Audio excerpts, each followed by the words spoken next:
Hello வணக்கம். இன்னைக்கு நம்ம பார்ட்டி வரல, அதனால ஸ்நாக்ஸ் என்னன்னு பார்க்குறோம். டீ கடையில் சூடாக வாங்கினா கோஸ் போண்டா. அடுத்தது என்ன ஸ்நாக்ஸு? பிரெட் வச்சு வேற லெவலில் இருக்கும். அடுத்து ஃபைனலாக என்னன்னு பார்த்தா இது ஒரு பார்சல் மிளகா பஜ்ஜி. எல்லாம் மிக்சிங்கில் போட்டு அப்படியே சாப்பாடு மாதிரி. சட்னி என்னன்னா இது வந்து டிஃபன் மாதிரி, ஸ்நாக்ஸ் கிடையாது. சாம்பார், இது தேங்காய் சட்னி, கார சட்னி, 3 சட்னி இருக்குது. வேற லெவலில் இருக்கும். இதேமாதிரி நீங்கள் ஸ்நாக்ஸ் சாப்பிட்ருக்கீங்கன்னா பிடிக்கணும், ஒரு லைக் ஒருத்தர் போட்டு விடுங்க. Okay bye.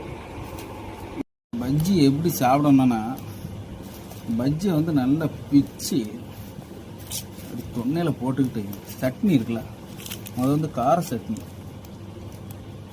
1 ஸ்பூன் அளவு, தேங்காய் சட்னி 1 ஸ்பூன் அளவு, சாம்பார் 1 ஸ்பூன் அளவு